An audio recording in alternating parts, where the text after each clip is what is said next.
Everybody, Royal Alliance UK, Matthew Turner here, holding down the fort, waiting for Anthony Fitzpatrick just to get in from work. So I'm going to be with you here for just a few minutes, waiting for him to come on. Hope you're all well. Hello, everybody in the chat, which is Mile Marker and Chrome and Brent DeWitt right now. If you're also watching and you haven't said hi, come say hi and get a shout out while we're here.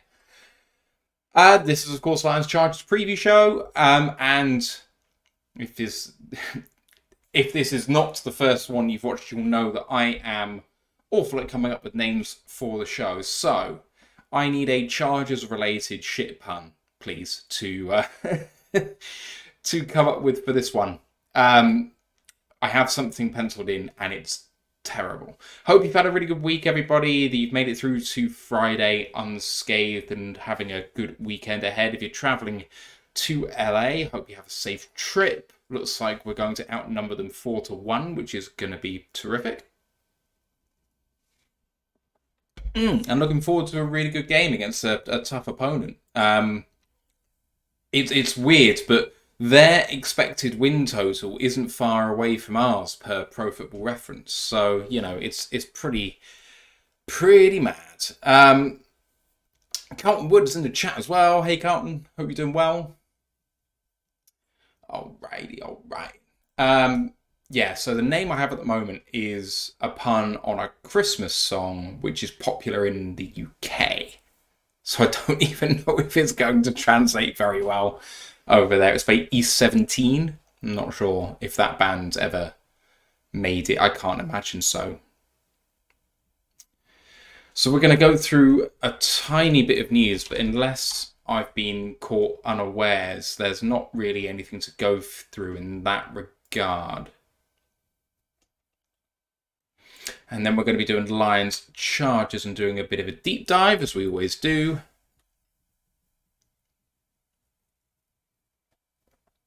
I was going to do this solo yesterday and I decided against it because pretty sure that my girlfriend has COVID at the moment and we're both not feeling particularly great, although I'm relatively okay. So, I've just realised we've got the college ticker up, which is not ideal. Hi, Carlson. Yes, seen injury report.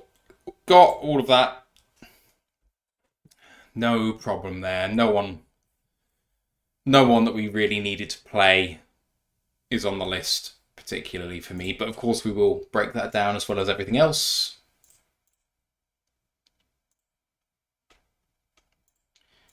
Let's go to the right layout. There we go. Hope you all had a good week and you've enjoyed a fantastic display of football yesterday. The Chicago Bears showing us all how it really should be played.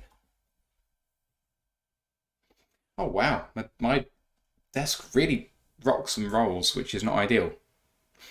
I don't know if you all have seen the lovely display I now have.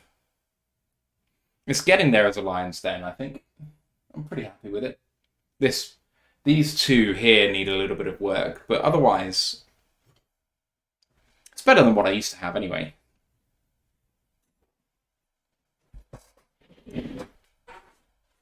So yes, 16-13 to the Bears against Carolina in the battle of the number one pick versus the number 2 pick. And there was a punt return for a touchdown as well. And if it wasn't for that, then Carolina would have really been done. 43 yards on the ground for Carolina, including 18 for Bryce. It's just rough. Chicago went for 133 on the ground and 162 in the air. It's not terrible. And Miss Harley Quinn is in the chat as well. Hello, hello, hello.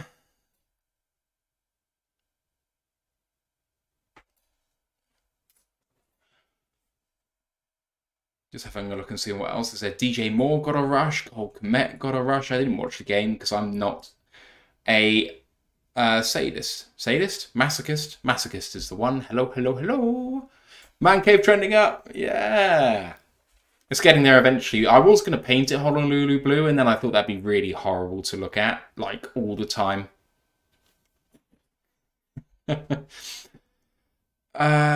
Some Brown got a catch. Ugh, rough. Ant says, even sickos didn't watch that crap. Hell yeah. Hell yeah.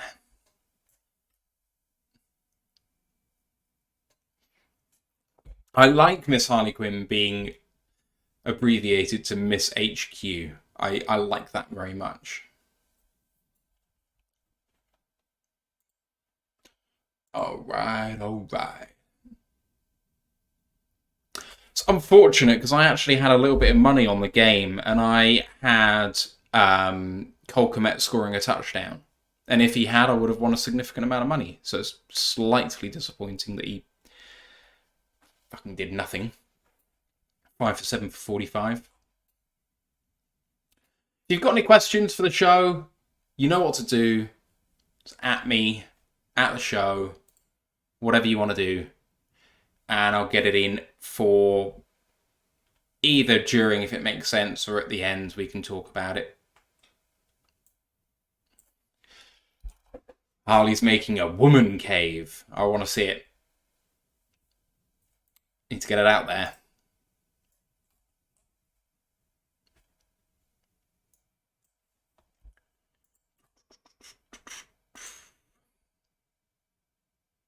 There's a few other good games on the slate this week. I'm looking forward to it.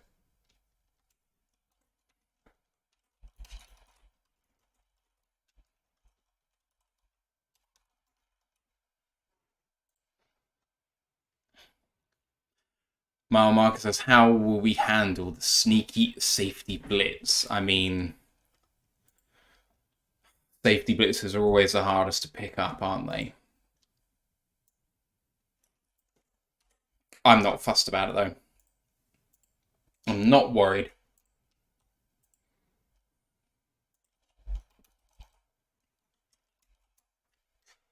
I mean, the thing is, at the end of the day, it takes a solid offensive line to deal with it. The safety blitz often ends up coming uncovered in that scenario because they might be rushing 5, but not the 5 you expect. If you are having a running back into block as opposed to running a route, then it's up to them to get it. If it's Jameer Gibbs, I don't hold out much hope for that. If it's Monty, I trust him implicitly with that. Carlton says 2 running backs, 1 in pass pro, what other in flat. There you go. Oh, thanks, Harley. Appreciate that. I like hanging out. Ant says he's 2 minutes away, so not far, not long. I do like the idea of playing some 21 and 22 personnel, especially against this defense, because they do not like playing in base at all.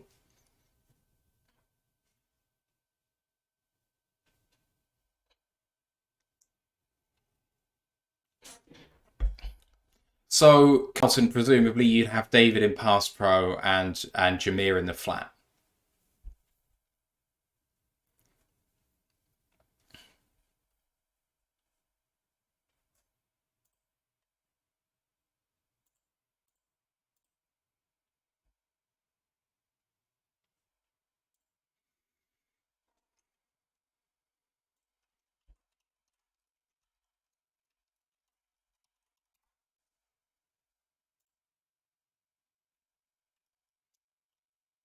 That's what they would expect. Well, yeah.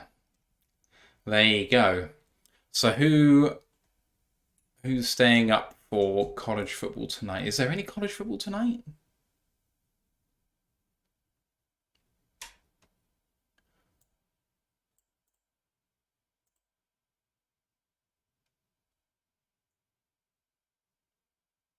No, there has been some. So Louisville have won already. Okay. Right. Okay, so there are some games. North Texas at SMU. Wyoming at UNLV tonight. I really want to see a game at Allegiant. So, Harley Quinn says, are you going to watch the game in Germany? Possibly. It depends. I'm normally kind of busy in that 2:30 slate. I can only dedicate so much time to watching football, but I'm going to try. I know it's the Pats. I know you're going to have lots of fun. And you think college football was Saturday. The majority of college football was Saturday, but it actually happens all across the week. There was some games on Tuesday night, Wednesday night, Thursday night, and now Friday night. So there have been games all week this week. Tuesday night games were Ball State at Northern Illinois, Central Michigan at Western Michigan, so Michigan Derby, and Ohio at Buffalo. And then Wednesday night was Akron at Miami of Ohio, Bowling Green at Kent State, and Eastern Michigan at Toledo. And then last night was Virginia at Louisville and Southern Miss at Louisiana. And thank you, Cool Down Rat, subscribing with Prime. Their 16th month, 8th month in a row. Appreciate you. Bob O'Lan in the chat. Oh, hello from Melbourne, Florida. Guys, hello to you, sir. And Ant should be just a moment or two away now. It's been an ambition of mine to watch a game in Las Vegas, so the Allegiant Stadium for UNLV would be an option potentially at some point. I've done the stadium tour. I don't know if any of you guys have been to a game or done the stadium tour there, but it is an absolute masterpiece of a place. I know it's gluttonous and it's stinkingly wealthy and a bit sickening, but it's also pretty cool. Of course, the game of the week tomorrow is going to be one of two games. So Michigan at Penn State and Tennessee at Missouri is probably the two really interesting games for me.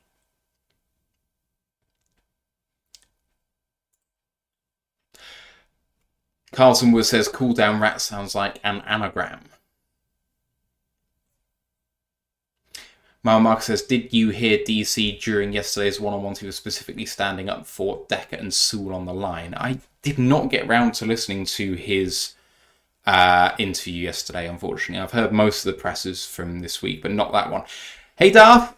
Hope you're doing well, man. I saw you on the Pride of Detroit stream a couple of days ago giving a big donation. That was really cool. Props to you for that and for making Eric laugh at your name, which was just great. I really, really liked that. What other games have we got in here that are potentially interesting or have implications?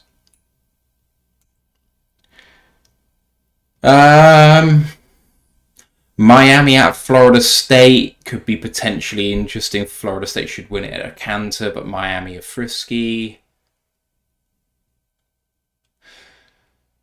Ranked Arizona at Colorado, who've fallen off a cliff.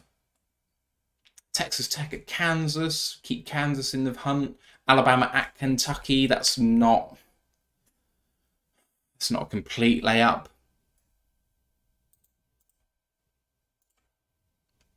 I don't think. Anyway, I'm not the college expert, but Kentucky 6-3.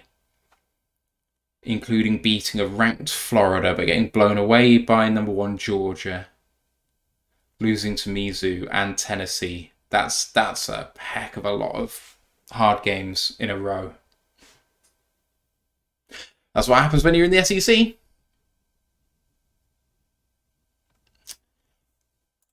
Holy Cross Crusaders #1 fan, what's going on? Brent knows. They're playing Army. I saw it. Wow. Your feud is getting deep. He's catching strays.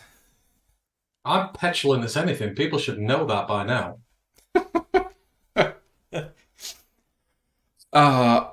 I know that you've just come in from work. I know you've had no time to think about it, but I'll take you for 10 seconds more than myself for 10 days on this sort of thing. I need a name for the show, and my existing one is fucking terrible. I've already copyrighted the one for when we win. Yeah. I've tried to avoid that, and I've also tried to avoid the name of the SB Nation site for the Chargers, which is called A Bolt from the Blue, which I really like as a name, but it's already out there. Mike says, "Hi, Anthony, Mr. Petulant." I like it. It's gonna stick. That is me. You know, your college team comes and ruins my week, I will get petulant. That is me. So what at the moment I have, considering what I assume is going to be his impending firing, is Staley another day, which makes me cringe even saying it. Because the Americans probably don't know that song. Right. If that is Stay Another Day, then out. I know I've just come in here, but out. Go out and come back in and think about what you've done. Right, now come back in again. Thought about what you've done? Good. Just not again. Oh, don't leave me alone like this. Grandizes and he loves hearing us sing. He's not in at the moment, unfortunately. No, I know. He's missing a treat. But I don't. So I was thinking about puns for either Charger or Bolt or Brandon or Staley or Justin or Herbert, but I can't think of anything. Biakala? Keenan. Like Keenan's got to be something with Keenan. Like Keen and. I don't know. Or Keenan and Kel or something. Hey, that's a reference you can make. Keenan and Kel was a tremendous show. Absolute that holds legendary status. Keenan and Kel. Fantastic. It is one of the rare shows the Americans did that was really good. Return of the Mac. Sorry. Well, we've done that before. Yes, we have. We've had a Return of the Mac before. We have, but he played for the Bears. He's returning to face the Lions, and he's actually had a bounce back year, so it works on a number of levels. Bo Selector? Yes! There we go. Yes! Either Bo Selector or Joey Bo Selector. But only if you spell it Bosa. Bosa Lecter. Yeah, Bo Selector. I don't know if the Americans know about Ali G, but you should appreciate that. I mean, when you say Bo Selector and Ali G, no, sir. Was Ali G not Bo Selector? No, that was Avid Merriam. Oh. As in the TV show Bo Selector, where he was... Didn't Ali G say Bo Selector as one of his things? Oh no, I'm getting wrong. Anyhow, Bo Selector, I think that's good. Bo Selector is still I think Bo Selector's great. So, no, it was... So it's the guy that plays Keith Lemon, isn't it? His previous character was called Avid Merriam. You're right. Yeah, you're right. Bo Selector. Darth Twerk is British humour's... it's hard to get. You've got to... It takes getting used to. It does take getting used to, but it depends who it is. Because if you watch, people laugh at us. We're funny. Like we're British. We got good British humour, or I do. I don't know. Like I can't speak on behalf of everyone, but I think I'm pretty funny. I think it depends who you're watching with British humour. Because if you watch if you watch Sean Locke, or in that vein of things like Rick Mail or Aid Admonson or something like that, then I think that's going to translate really well. We apologise for James Corden, by the way. I'm sorry on behalf of our entire island. No well-meaning person can call that man a comedian. No, but at the same point, he's from here, which is why a lot of people might not like the stuff we do, because that's who they see. Mm. We gave him Gordon Ramsay, though, so... We gave him Gordon Ramsay, so... He's not funny, but... Carlton Wood says Mrs. Brown's Boys, which I think I found funny for about 2 minutes, and then I realised that it was Mrs. pish. Brown's Boys is hilarious. I'm sorry, we're going to disagree. No, it's not. Why was you going Scottish all of a sudden? Pish is a word outside of Scotland. Not often used outside of Scotland. The Scots are the only ones who really still use it. So unless you're secretly Scottish... Nay. Bo Selector is great. So the thing about James Corden is he replaced, on that show, the greatest comedian of all time. And he came from Scotland. Is there nothing we can do to be forgiven Darth Twerk? Really, please. James Corden, we have to suffer him as well. Like, this is not just we have to suffer him. Did you ever watch The Late Late Show before it was James Corden? No. It was a comedian called Craig Ferguson before that, who's a Scottish comic who was a comic over here, and then he moved to America and became a naturalized American. Oh, I see him. They use clips of him on Family Guy all the time. He's weird. Yeah. Oh, Craig. So watch some clips on YouTube of him.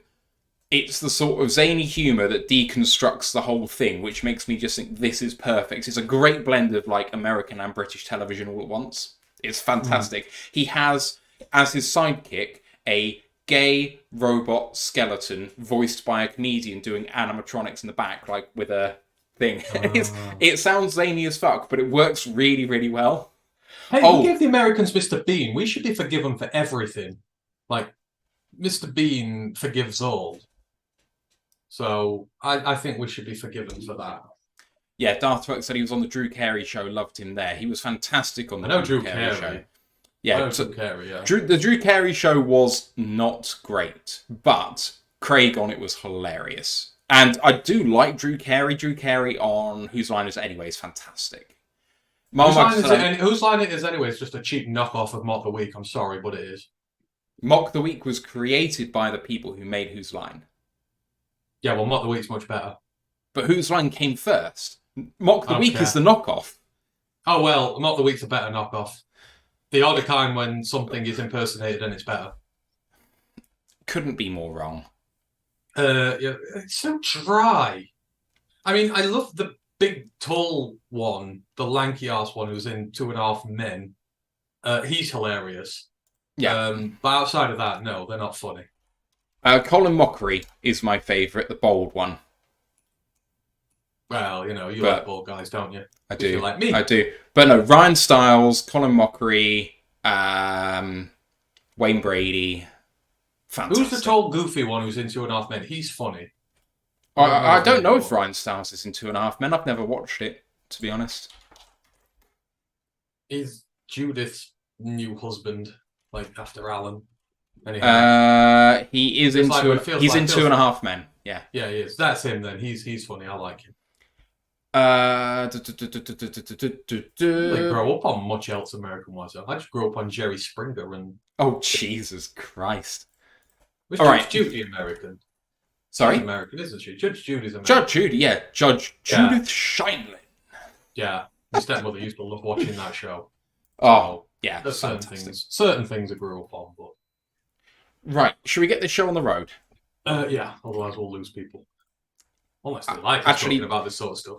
We've had double the amount of people since we started talking about this stuff, so maybe we could just make this the show from now on. A cultural bashing show. Oh, that'd be good. So people can come in and shout at us. Right, here we go. Recording in progress. Welcome to another edition of the Royal Lions UK podcast, episode 230, Bosa Lecter. My name's Matthew Turner, alongside my guest, Anthony Fitzpatrick, my friend, my co-host. How you doing, man? I'm doing really good, thank you. I'm knackered. Spent all day working around wine and various other things today, so I'm just glad to sat down. I spent all my entire morning making mulled wine because it's crisp. Well, it's near, it's winter. You start making that sort of stuff now. I spent all day working around it, and then I spent this evening at a wine tasting, serving wine this evening. So but I get to try it myself. I met a 40-year-old Tony Port that I nearly asked to marry me. It was that good. So, hey, amazing. You Port guy. My problem is that I said to people that I enjoy it, and now it's all I get for Christmas. So I have 5 bottles of the stuff, including I think I have a 16-year-old in there somewhere. So that's as far as I go. 40 is a bit rich for my blood. If you have anything 25 years or older and you don't want it, I will happily take it off your hands. So same with me and rum. Said I like rum. Oh, let's get him rum. Yeah, 20 bottles of Kraken on the shelf. Although I will drink it, so, Nice. Yeah, I actually saw that there was Havana Club Especial on offer and I almost died. I tried to buy all of it because that is my favourite at the moment. Apart from Red Leg. Red Leg is... Anyway, shall we talk football? Yeah, let's talk some football. Let's talk some football. We are talking Lions at Chargers for this week 10 of the 2023 NFL season. Hope you've all had a good week. Apologise for the day's delay on today. Feeling a bit under the weather yesterday, so it didn't feel like the stream, but we're back up and together now. We're going to go through some preamble as we always do, then a tiny bit of news before going into the previews. So please do come and join our Discord channel. Links are in the live description now. Great place to come and chat Lions and sports all week with us. College football podcast, and it was a fun week of college football last week. This week is looking a little slim. No, actually, there's a lot of good. I mean, in fairness, like I need Penn State to win this week. I need really need. I'm sorry, all you Michiganders out there, but I wrote some checks at the beginning of the season. I need them to be cashed, so I need you to lose. But unfortunately, right now, Michigan are pretending they're America's enemy and using it as fuel, and they're probably going to beat them by 50, and then I'm going to look bad. But it's a fun weekend. This is like the good weekend. Next weekend's the bad weekend when everyone plays their last out of con, when they're all playing like Alabama playing Chattanooga and stuff like that. But there's a lot of good stuff going on this weekend, and hopefully there'll be some upsets. And of course, there'll be one big upset when the Holy Cross Crusaders beat the Army Black Knights, and I get to talk about it for an hour next week, so I can get back at Brent for Army beating Air Force last week. So there's a lot of big fixtures going on. There are. Don't forget to like the show, sub to the podcast, and rate and review and subscribe and all that good stuff. You know what to do. And don't forget to add Herman Moore's pet project, Lions Nation Unite, on their Facebook group. It's facebook.com/Lions Nation Unite. We are a Twitch affiliate. We're YouTube monetized. And a tip jar down below. Please, if you are enjoying what you're listening to, don't be shy. And there's also a feedback form down below if you want to make suggestions on content, constructive criticism, or you just want to say hi, then please, you can do that down there. We've also launched our merch store as well. The model himself, Anthony Fitzpatrick, is on the live at the moment, as you can see, with the beautiful hoodie, and Ryan was sporting, I think, the t-shirt on Wednesday. I think he was, or maybe it was last week, but regardless, it looked like really good stuff. So the link is in the chat right now. And if you don't want to just donate us money, but you do want to get something back for it, it's a great way to support the show and get some really good clothes too. Right, some news. And although we've now found out that Vitae has actually been ruled out of Sunday's game, but Dan Campbell has confirmed that Graham Glasgow has earned the right to start at right guard going forward, effectively benching Vitae from here on out. And I mean, maybe in part it is because Vitae just can't be relied on for his health any longer. But regardless of that, Glasgow has consistently rated as one of the top guards in the NFL this season per PFF, and on the eye test, he has certainly just been super solid, repping in both right guard and centre spots. And left guard. He's been playing left guard while Jonah's out, so yeah. You earn your stripes here, and he's earned his stripes. Well played to him. It's a shame with Hal, but as I say, the injury's just niggling, and while it is and he can't play, then it's a shame for him, but you've just got to crack on. And Graham has come in, performed 3 different positions, performed really well. He's been a standout guy. You earn your spot, you keep your spot. It's not a surprise, really. You earn your reps here, and then when you do well, you keep them. Even if the starter comes back, you still keep them. So it's a meritocracy, and this is meritocracy at work. Very much so. Right, let's get into the Chargers preview, and the Chargers come into this one at 500. They are 4-4 so far this season. Expected win-loss per Pro Football Reference is 4.7 wins to 3.3 losses. So that is actually not too far away from where the Lions are meant to be theoretically in terms of wins. In fact, I'm just going to check now because I have a feeling that might be actually ahead of us in terms of expected wins, which I think might be against what some people regard the two teams as. I know that Pro Football Reference are very down on us. So Pro Football Reference have us expected 4.9 wins and them at 4.7. So remarkably similar. Their record has been made up of the following games: losses against Miami and Tennessee, wins against Minnesota and Las Vegas, losses against Dallas and Kansas City, and then wins against Chicago and the New York Jets. So they come in fits and bursts, losing 2, winning 2, losing 2, and winning 2. I mean, if that continues, they're on for a loss, eh? The betting for this game has consistently moved in favour of the Lions. Before the week actually started, the Chargers were 1-point favourites before last weekend. Come the weekend, come the positive news out of the bye for the injury reports, and the Lions are now 3-point favourites on the spread. The over-under is 48.5 points. which means the Lions are 31-20 on, and the Chargers are 27-20 to take this one. That puts the Lions at about minus 130, 135, something like that. My conversions are never that good. Injury report wise, the Lions, Vaitai is out of this game, as I just mentioned.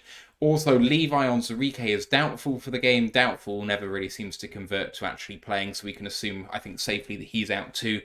And Donovan Peoples-Jones and Dan Skipper are questionable, although Dan Campbell in his press conference did express the fact that even if DPJ could go, they may hold him back a week while he continues to acclimatise. For the Chargers, they did have Herbert on the injury report this week, but he has no designation. In fact, no one has a designation for the Chargers. They have had an illness going around. Joey Bosa missed Thursday's practice. Michael Davis missed today's practice, but none of them have injury designations at all. But the Chargers do have some significant players out through injury. Mike Williams and Josh Palmer, the wide receivers, are both on IR.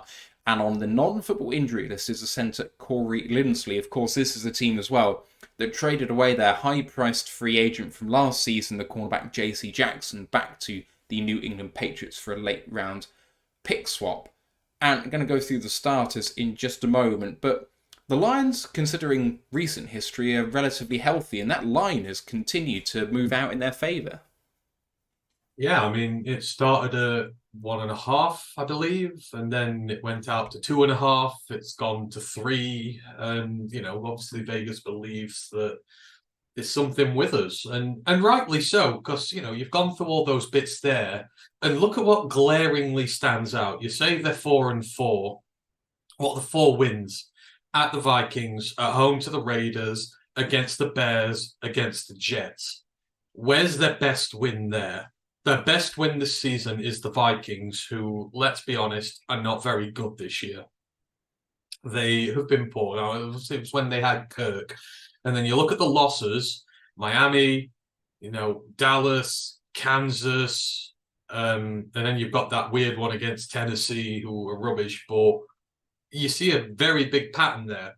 They can't beat good teams. They beat up on bad teams. And we're a good team. We're a pretty damn good team. We're a 6-2 team. So I can kind of understand why the Lions going in that direction. The Chargers get a lot of love. There's been this high-octane offense where Herbert can throw for 1,000 miles and can cover up the team's inadequacies. But the truth is he can't. And there's been a lot of times he's been unable to do so. He is a wonderful quarterback. Do not get me wrong. He is great, but I'm not surprised we are favoured in this. Just look at the wins and losses this year. There is not one quality win on their schedule, and they've lost against 3 good teams, 2 of them at home. If Dallas can go there and win, if Miami can go there and win, then, we need to show that we can also go there and win if we want to be in that tier of teams. So, yeah, I'm all for us being favourites for this, and I think, given rightly so, we should be. We've won at the Packers, we've won at the Chiefs. We've won some good games. It's a really interesting split of games because there's no one, apart from maybe Minnesota, that you could say is in their tier that they've faced so far this year. Like Miami, Dallas, Kansas City, clearly better than them. Jets, Bears, Raiders, clearly worse than them. Minnesota's maybe the only one in their territory, and they've won that game. And Tennessee were clearly below them, and they lost that game. So, I mean, correct me if you think I'm way out of line here. This Chargers team, at the most basic level, reminds me so much of the mid-teens Lions teams under Stafford. Good quarterback, you back him to the hilt, you really believe that he can bring you back from anything. Reasonable running game. On its day can be really good, but actually has been kind of poor this year so far. Receivers can do the business, they can be frisky. Defense can be frisky, but never really seem to put it all together. And actually, in truth, you think they're a 500 team or worse most years. I agree. I think Justin Herbert is Matthew Stafford. Like, exactly. His career, he started off on a better team than Staff did. I mean, he got drafted, 6th, 5th, 6th overall. You're not going to a first overall team that's just coming off 0-16, etc. So he's in a better position. But I agree, he has the arm, he has the talent. If you put him on a team like the Chiefs or the Eagles, he could win a Super Bowl like this year. That's how good he is. And Stafford showed that. He just needed to be on a good team and he could win this year. But if he stays there for his contract and then signs another contract and then stays there for the most of that, I think in 5-6 years' time, you're going to see that comparison everywhere around the league. He is, Stafford, insanely talented with a team that cannot do it around him. And I don't understand where all their investment goes, because the offensive line is poor. I mean, the defensive line is really good. You've got like 3 or 4 prime guys on there, but then, you know, your secondary is basic in regards. Your linebackers are sort of basic in regards. You can have the best D-line in the world, but if the rest of the defense lets you down, you're not going to do much with it. So I absolutely see the comparisons here. I think I've made it before. He is staff right now, and he will continue to be while ever he's at the Chargers. And while Staley's in charge, they're not making progress. If anything, you look at that schedule this year. What year is he in now, Staley? How long's he been there? 3 years? This is his 3rd year, yeah. Well, you know, this is Campbell's 3rd year as well. Were they hired in the same cycle? They must have been, if it's year 3. Yes, think so. And, you know, if we are sat here right now 4-4 and we've not beaten a single good team on our schedule, I think there would be more questions about Dan right now. There will be a lot of questions about Dan right now, and especially when you've got a franchise quarterback like him, who's a superstar, who's a stud on a rookie contract, and you've been able to have the cap flexibility to work around it. And yet this year, year 3, you don't have a single quality win on your roster, and you're halfway through the season. I mean, what gives? It's not good. They're not going anywhere with him. Yeah, it does feel like whatever happens at this point is a dead man walking, if I'm frank. But there we go. Let's go through their starters, and then I'll talk about their overall stats as a team, and we can just talk about it at a high level. So, on offense, quarterback is Justin Herbert. Backup is Easton Stick. Quarterback, apparently. Who the hell is that guy? Running backs, Austin Eckler, backed up by Joshua Kelly and Isaiah Spiller, who I was a big fan of in the draft cycle. Wide receivers, Keenan Allen, Quentin Johnson, first rounder this year, Jalen Guyton, Darius Davis, Simi Fehoko. Fehoko, former Michigan State player? Or am I going mad? Semi Fehoko. Who? No? He was San Diego State, something like that, was he not? Oh, my bad. Okay, my bad. Right. I feel like he's a Mountain West player. I could be wrong, but... No, I would trust your college knowledge over mine. Gerald Everett, the tight end, and Donald Parham, who I was a big fan of as well. Starting offensive lineman, Rashawn Slater, Zion Johnson, Will Clapp, Jamari Sawyer, and Trey Pipkins III. Corey Lindsley, of course, not playing at the moment, as we said.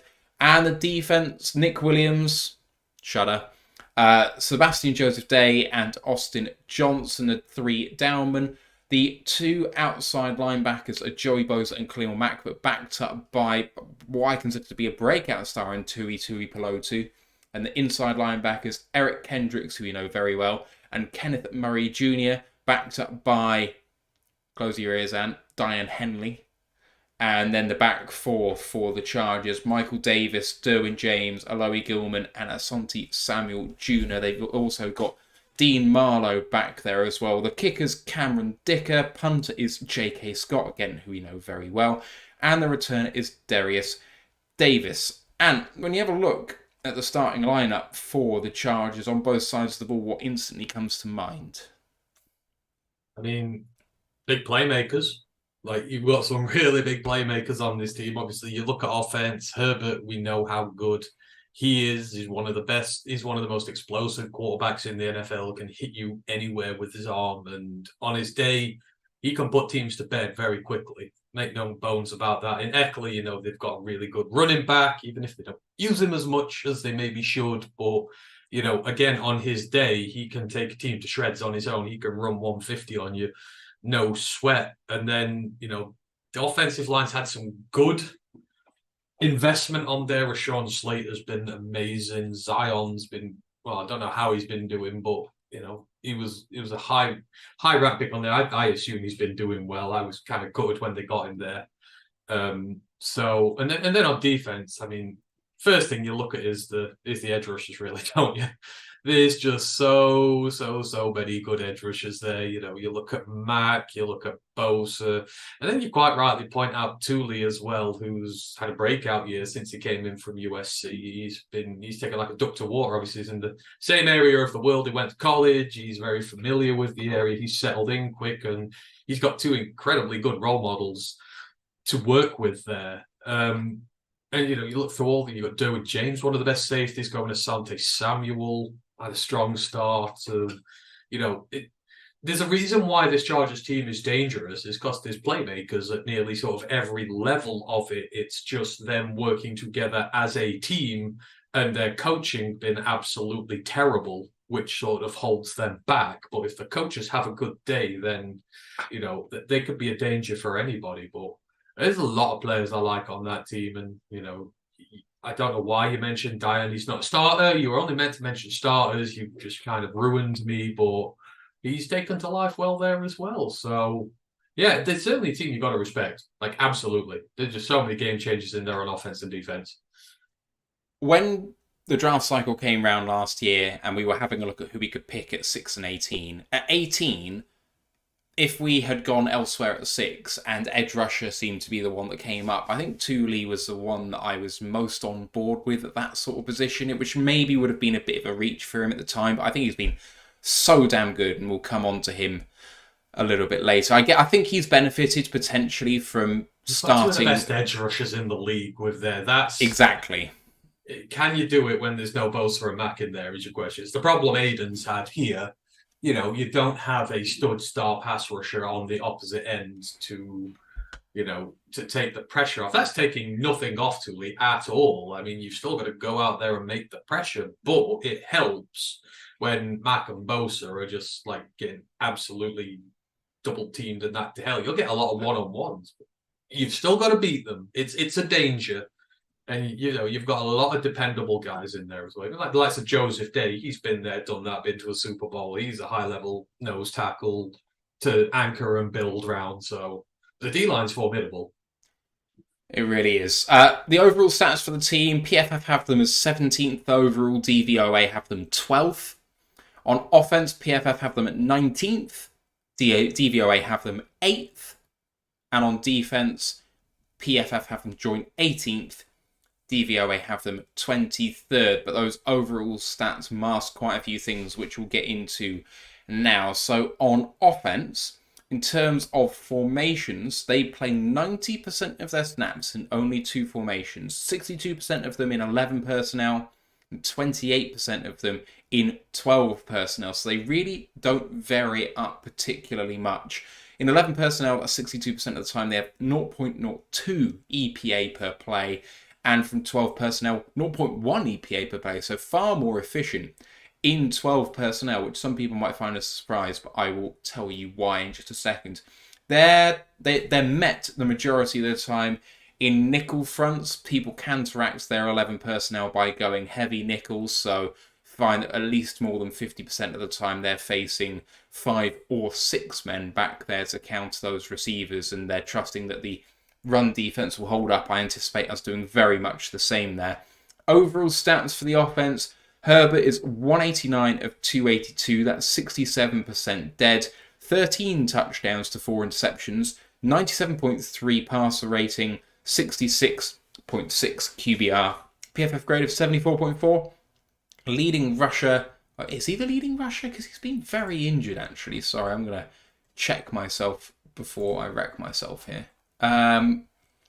He's not the leading rusher because of injury, but he is the man to watch, I think, at the running back position. Austin Eckler, 73 carries for 265 yards, 3.6 yards per carry and 3 touchdowns. So very much a down year for him, but as I mentioned, very injured this year.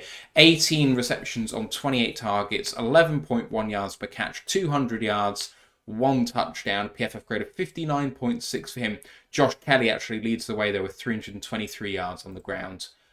Keenan Allen, the leading receiver, we've mentioned him already, 62 catches on 83 targets, 720 yards. That's 11.6 yards per catch and 4 touchdowns. PFF grade of 83.2. And I keep wanting to call him Dylan Parham, but it's not Dylan Parham, is it? It's bloody, what's his name? Donald Parham, the tight end.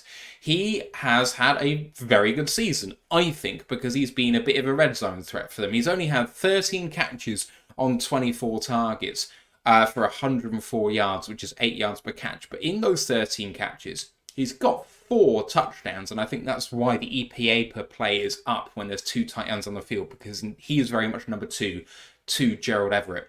His PFF grade, 57.3. Other good grades on the team, Rashawn Slater, 72.7, and Everett, 64.5.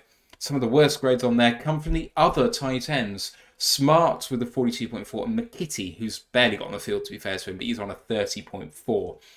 In terms of efficiency, they're 41% on third down, which is 12th, 58% on fourth down, which is 8th, and they're 18 touchdowns on 26 trips in the red zone. That's 69.2%, which is second in the NFL. And so this team, they're not very varied. They like sticking to their formations. Their run game hasn't gotten going at all. 3.6 yards per carry for Eckler's not exactly setting the world on fire. But if they get into the red zone, they're doing the business. Yeah, and it's because you've got a great quarterback to be able to do it. It's just, how many years did we see this with Staff, where he had no run game to work with, but he was able to do it with his arm all the time? And, again, sort of the similarities are really big there. And we said the run game is poor. 3.5 yards for Eckler, 4.4 for Kelly. You're averaging 4 yards per carry. That is not good at all. But, sometimes they don't have to, because they've got the QB with the big arm, so it's not really relevant. But as you can see, for them, it's not been good this year. When you're losing to the better teams, the reason why is because they have good enough secondaries to keep your passing yardage down, and when you can't complement it on the ground, when you can't stay on the field, you lose the time of possession, your defense gets worn down, that D-line just can't go at the line it wants to, and, that's the way to beat them. You stop the run game, Herbert just can't be tossing it 20 yards every time. And, it is very one-dimensional, but it goes through the quarterback. And this is sometimes what happens when you have a good quarterback. You become basic because you know what they can do, and you know that they can sort of get you out of it. And, you look at it, and they say he's an offensive genius there, but again, it's the quarterback. It's not the play calling. The play calling's lost them so many games at this point. It's a wonder he's not been fired yet. Every single year, they have issues, clock management, play calling, all those sorts of things. That's where the real issue lies with this team. But when you can't run the ball, it's out of balance. It's like the Bills. And I say this every single week. The Bills never run the football that well, and Josh Allen just can't do it on his own all the time. And it's the same with Herbert. So, yeah, you've got to expose that. There's a good game plan for this, and we've been quite good at that this year, stopping the run, forcing the long down situations, and getting them off the field. So, yeah, they're not that impressive for how people talk about them, and all the gushing praise and that they get. You look at it and you're not impressed, are you? No, it's a really weird team because there's a lot. I'll come on to the defensive side of the ball and then I'll talk about that too, because it extends to both sides of the ball. And you may hear lots of narratives on this team about what they do well and what they don't do well, and then you dive into it more. And to be honest, I get more confused the more I look at this team. Like, theoretically, it's a good passing unit, and Eckler is like the fancy darling. He's drafted often in the top 3 of fancy drafts because he's always productive on the ground and he's always productive through the air. And he had 3 dropped catches last week, Austin Eckler. And, okay, fine, they're efficient in the red zone, but actually they've been losing games because they struggle to get there sometimes. And it's like, what's going on? And I watched the game that they had last week against the Jets where they won by 21 points, and it was a horror show on offense. It was like, what's going on? I know the Jets defense is pretty good, but he had plenty of time to throw Herbert, and just he was gun shy. It was really bizarre. So it's not what you think of him at all. Let's move on to the defense, and we'll talk more about this Jekyll and Hyde stuff in just a minute. The Chargers, in terms of formations, they live in nickel. They don't just not like playing in base, because they get described as a 3-4 team. Well, they play 3-4 16% of the time. They have only played 3-4, which they call 5-2, in 88 snaps this year. The rest of the time, 60% of the time, they're in 4-2-5 nickel, but they also play 2-4-5 nickel a significant amount of the time, and then they play some dime as well. So you will rarely see them in base at all, which I think will suit the Lions very, very well. That does match up quite well, though, with the offenses that they've been facing so far. The offenses they've been facing are an 11 personnel 65% of the time. So, and they faced Miami, I think, and they did face and lose to Miami first game, which means they faced a heck of a lot of 21 personnel as well, because Miami plays 21 personnel 50% of the time, which is just nuts. But anyway, in terms of the statistical leaders on defense for the Chargers, they're led in tackles by the linebacker Murray, 1 interception, 3 passes defended, 2 sacks, 60 tackles, 6 tackles for loss, 2 quarterback hits, but a disappointing return on a PFF grade of 62.9. Leading sack general is Khalil Mack this year, 3 passes defended, 3 forced fumbles, 9 sacks, 30 tackles, 8 tackles for loss, 9 quarterback hits, and a PFF grade of 88.9. I mentioned he had a resurgent season, and he very much has, although I will point out, was it 5 sacks came in one game? So, It's slightly misleading on the rest of it, but there we go. You can't ignore the guy on the other side of the field, and I know that there have been discussions on whether he's going to get a new deal, whether he can be relied upon to actually stay healthy, and when he is staying healthy, is he producing at the rate that an elite pass rusher should? But his name is still Bosa. 1 pass defended, a forced fumble and a fumble recovery, 6.5 sacks, 19 tackles, 5 tackles for loss, 8 quarterback hits, and a PFF grade of 78.9. Leading interceptor is Asante Samuel Jr., many people's darling at the cornerback position in the draft from last year. 2 interceptions, 6 passes defended, 38 tackles, a tackle for a loss, and a PFF grade of 75.1. And despite by his standards, very much a down year, Derwin James is still back there at safety. He has an interception, 3 passes defended, 2 fumble recoveries, 47 tackles, a tackle for a loss, and a PFF grade of 60.7. Other good grades in there, the safety Gilman has an 85.7, the linebacker Kendricks 74.8, and Tuipulotu, the rookie edge defender, 70.4. Some worse grades in there all come in the interior of the defensive line, with Johnson at 38.4 and Matlock at 35.7. In terms of efficiency, 34.3% on third down allowed is 6th in the NFL. 11 on 18 is 61% on fourth down, which is 27th. In the red zone, they're middle of the pack. 16 touchdowns on 30 trips is 53%, which is 16th in the NFL. And this team has been described as a bend, don't break defense. And where have we seen that before? They allow a lot between the 20s and then try and tighten up. They allow 53% in the red zone in terms of touchdowns. Interior of the defensive line may be a question mark, although strong outside. But we'll come on to the Jekyll and Hyde nature of this team. But for a bend, don't break team, they have conceded, let me get this exactly right, the 3rd most passing yards in the NFL. And they've conceded the 3rd most yards per attempt in the NFL. So it's not like they're even keeping them to short completions. It's a weird defense considering the star names they have on it. Yeah, and the defense runs through the defensive line, right?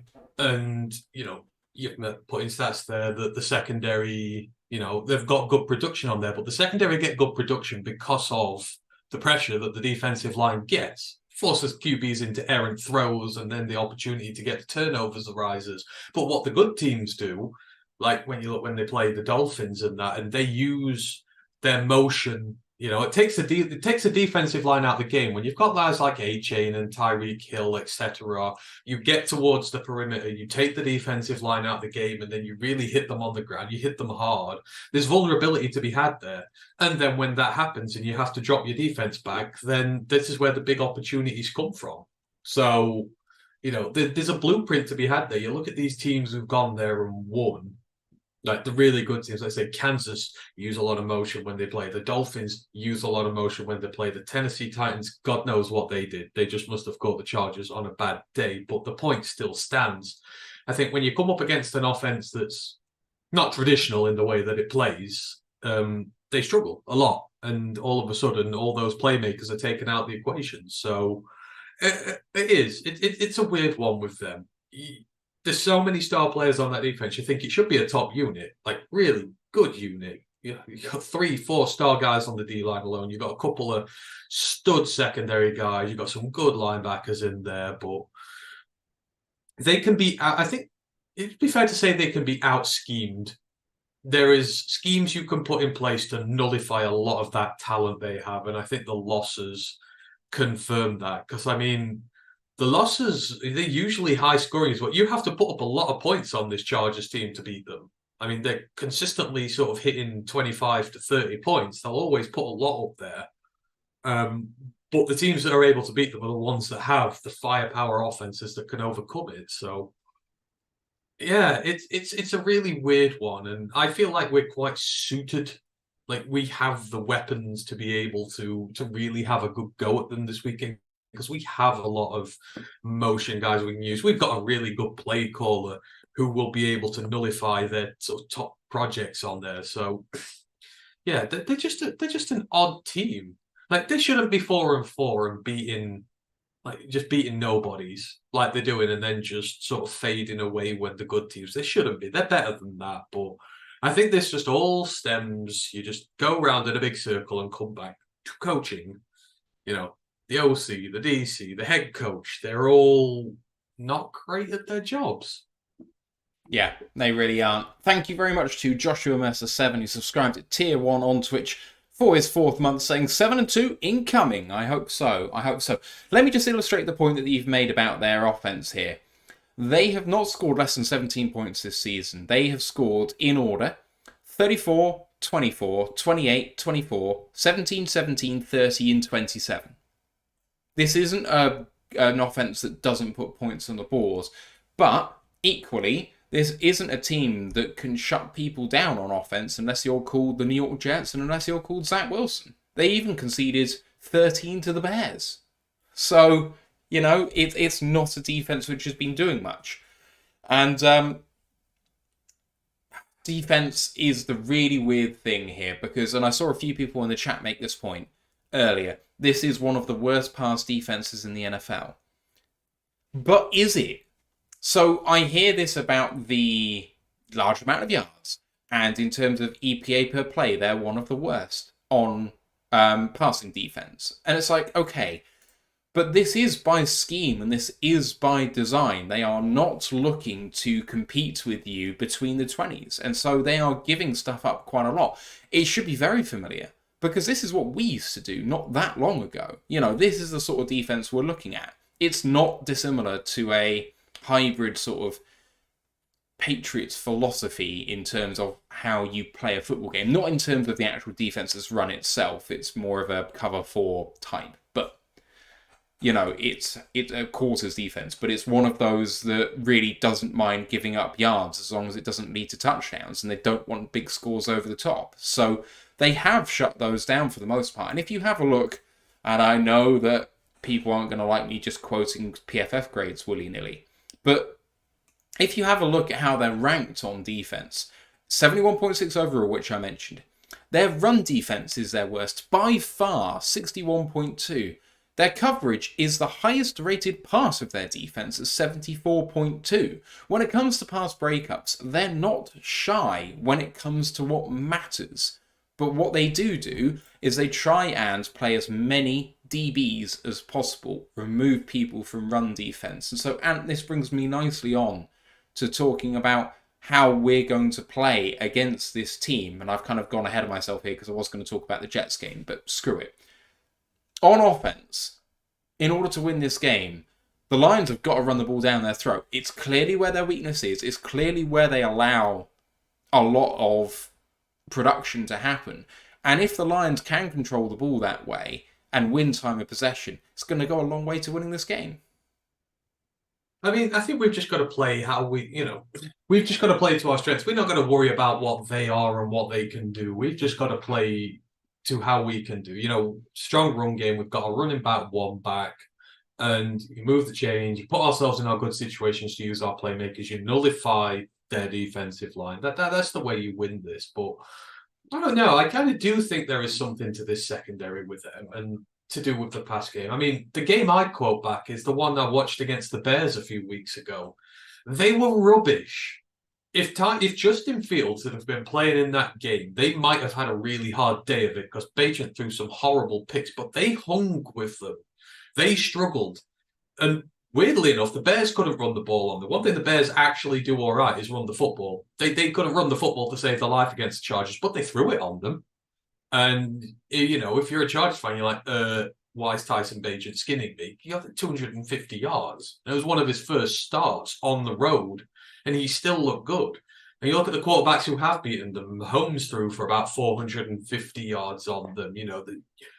There's vulnerability in the air there, but as always, you have to earn the right to throw the ball by setting it up with the run. It's simply what you have to do. Or you have to have a superstar who can just lob it here, there, and everywhere. So I don't know. I don't think that secondary is good. If that D-line is nullified and is not getting pressure, then there's vulnerabilities to be had there. But for us, it's not about scheming for someone else. We tried to scheme against the Ravens. Look what it did to us. It just destroyed us. We stopped being us and we tried to be something that we weren't. So I would just expect us to go out and be us this weekend, run the ball hard with Monty, open up the playbook, get everybody involved, and everybody's fit, everybody's healthy. And I do fancy us to do well here. Offensive line's given up 6 sacks all season. All our starters are back. They're all healthy. I back them to be able to stand up here. You could put another guy in there. You put tight end Chip. We've got the playmakers to be able to go out there and do the job. Because the linebackers ain't exactly, the linebackers are good there, but not in coverage. They're not that good. And we've got guys who can hit that middle portion of the field. So we'll find a way. We'll find a chink in their armor. And again, I think we'll use a lot of motion as well. I think you use that. J-Mo will be big in this. You can get J-Mo out onto the perimeter. If you can get him in space and get him running, then they're going to have a lot of issues with him. So I like our matchup against them. I don't fear the pass rush because I know our guys are good enough to stand up to it. Yeah, it's one of those ones that I really feel like, despite how good our defense has been, that this is an offense that can do some things against us. I do not expect us to post a shutout by any means, but I prefer our offense on their defense compared to their offense on our defense, and I think that's really what this game comes down to. Our rushing offense really should have an advantage here and just keep things condensed with Monty and Gibbs. You can win in a variety of ways. We're going to test their run defense inside and out.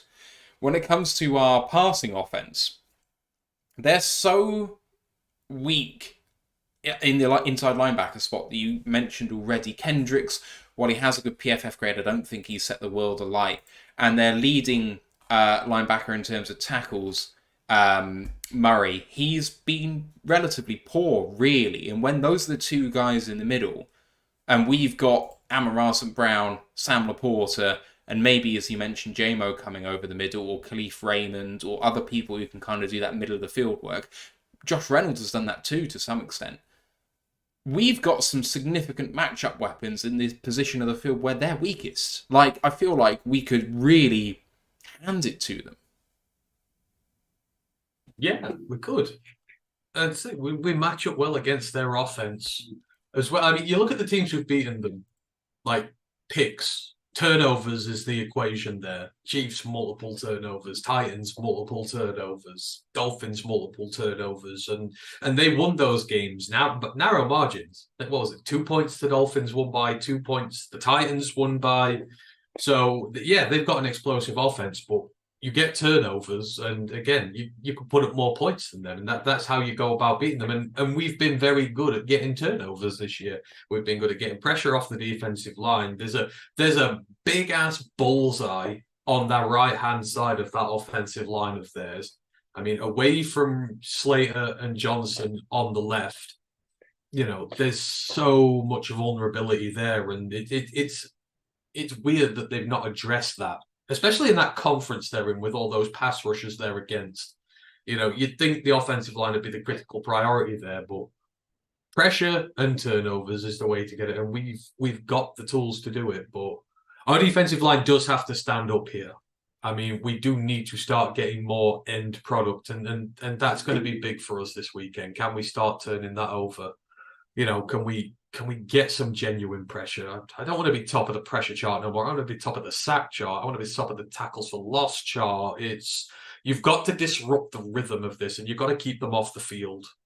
So again, but we've got the weapons to do it. We should not be scared of this Chargers team. Like, I know I've said this a few times about teams we've been against this year, but by all means, respect them. They're a good team, or they can beat good teams on their day, but you don't go there thinking, oh my God, this is a powerhouse, we're massive underdogs. You don't have that kind of vibe about them. And for good reason, because they're not that level of team. And we match up better. So yeah, I can absolutely see us winning this. Yeah, it's interesting looking at the turnover stats. They've turned over the ball 6 times, but they've turned over their opponents 15 times in 8 games. They've had 2 turnovers against Miami, 2 against Minnesota, 3 against the Raiders, 1 against Dallas, 2 against Kansas City, 2 against the Bears, and 3 against the Jets. So they have 5, 6... They still lost a lot of those. Yeah, they did. I mean, it's incredible. So they turned Miami over twice, and they still conceded 536 yards of total offense. Like, it's just mental. And they lost by 2. They turned the ball. They won the turnover battle 2-0 and lost by 2. And that's the story of the team. And it comes back to the coaching. Like, when you're getting that many extra drives and you still can't go out and kill games, and you're still putting your team in a position where they're going to lose these, especially so many low scorers. That's the difference between being good and bad. Just look at those losses and how close they are. They just can't convert them into wins. Yeah. The ones they've won are usually pretty dominant ones. Again, against bad teams who don't have the rosters to be able to fight back. But when the teams who are, they just continually keep falling short. Because again, people figure them out, what they are. Yeah, you're going to give up some points against them. That's just inevitable. Just try and get some turnovers if you can, but just be relentless on offense and keep going. Still just keep giving you opportunities.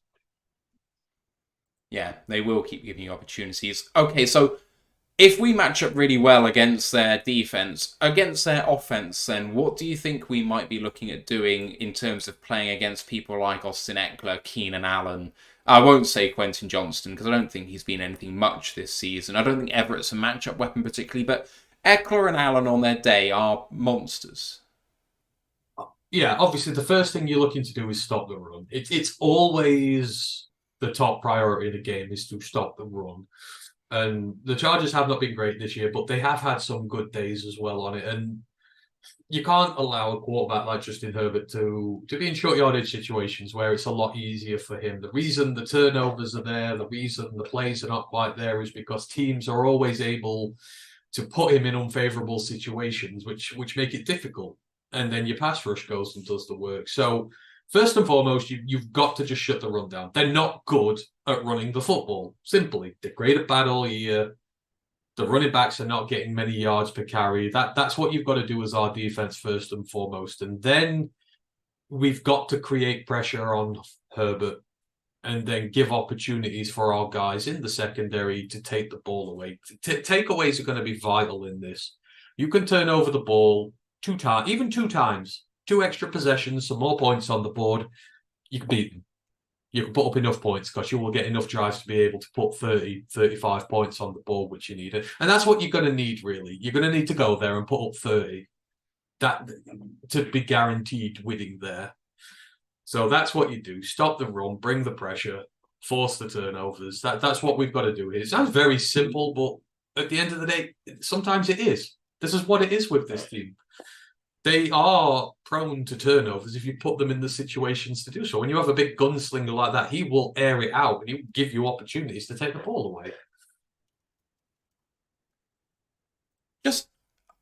I don't know whether you watched much of the Jets game, which was their game in week 9, and they won 27-6, but it was a bit of a awful game to watch. But just a few observations from that.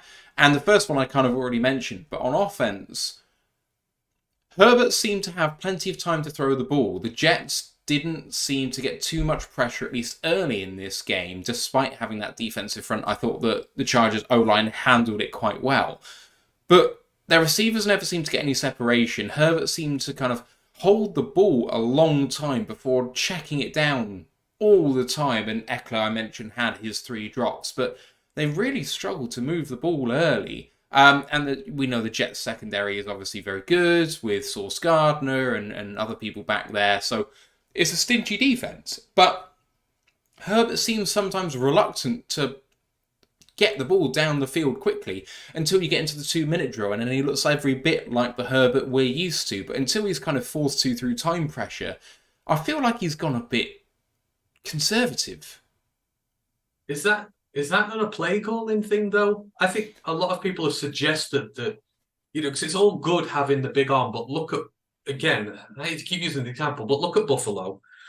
How many turnovers does Josh Allen have from risky throws downfield? That is the risky throw. If you just put it on your big arm quarterback all the time and keep throwing it deep, he's going to keep turning it over, and it's going to cost you games. They've lost 4 games this year. I think it's kind of a deliberate part from them to be like, look, we know we've got this guy who can throw it, but you have to earn the right to do it again. If you're attacking the short and the intermediate areas pretty well and you're having good success, the defense has to come up. And that's when you let Herbert and his arm get out there. But he doesn't have the playmakers. They don't really strike me as having the big deep threat who would be able to, take advantage of that. They've got some really good receivers, don't get me wrong, with tight end, but they don't have a true. If you put JMO on that side, then you'd be like, I'd be worried, because that would absolutely complete them. And maybe that's what Quentin was meant to be, but he's always been the outside big body guy, not really the speedster. I don't know if he has the weapons to do it, I guess is what I'm saying. And they have to be a bit more conservative with him this year. That's just my observations for it. But like I said, they've struggled. You look at the scores of the Jets and the Bears game and you think, quite comfortable wins. But they were far from comfortable against Chicago. They struggled in parts against the Jets. They've not just been dominating teams. It's just these teams are so bad that eventually they get away from them.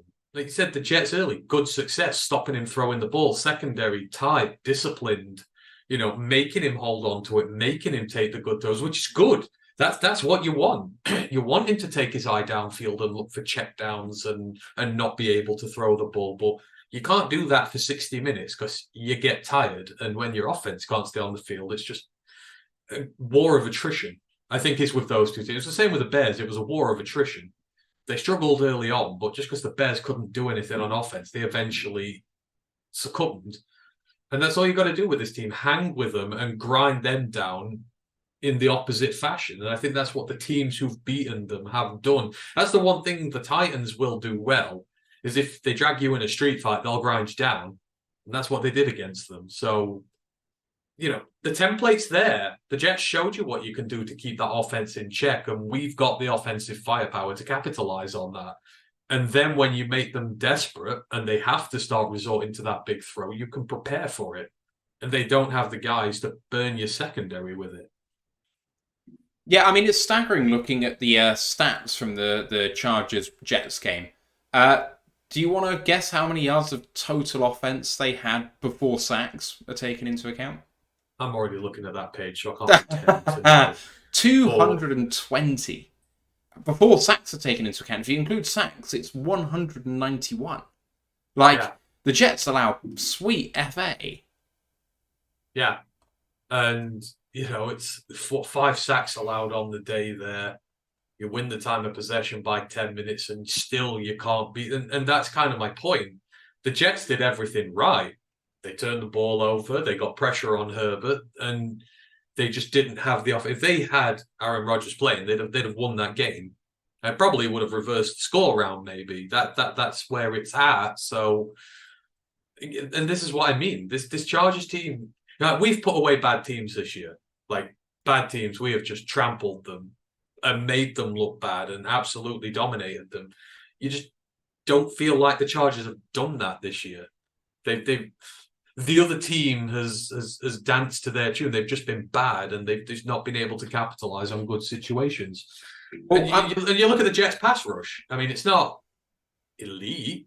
Oh, I don't know. I mean, it's not bad. It's good. Well, yeah, but I mean, Quinnen's only got 1 sack this year. I mean, you look at the interior; it's been really good, but I think that John Franklin Myers has been on an absolute tear this year. Yes, but you know, if Aiden hits his peak, they're not super studs. Jermaine's been quiet there. So if they can put 5 down, I think there's opportunity to really put him under some pressure. I would expect our guys to, even though they've not been converted. We have the players to do that. Yeah. And, you know, that the offensive line for them struggles. I mean, I think the biggest tale of the Chargers-Jets game, and it being a 21-point victory, comes down to this. The Chargers fumbled the ball 3 times. They retained the ball every single time. The Jets fumbled the ball 4 times, including Wilson losing it 3 times, and they lost it 3 of those 4 times. If you flip those figures, because everyone knows that fumble recoveries are a bit of a fucking lottery, you could see the scoreline easily reversed. Like, I didn't come away from that game thinking that the Chargers were much better than the Jets on offense, and the Jets are the worst offense in the NFL right now. Exactly.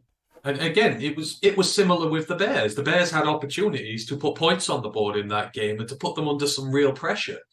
And, you know, through luck and through whatever, they just were not able to. But then look what happens when they play good teams. And even if they're narrow margins of it, good teams take advantage. They have the firepower to be able to pounce on those mistakes. And the Chargers just do not seem to have gone through a phase this year where they've been all 3 phases have been playing well and they've been dominating, putting away teams.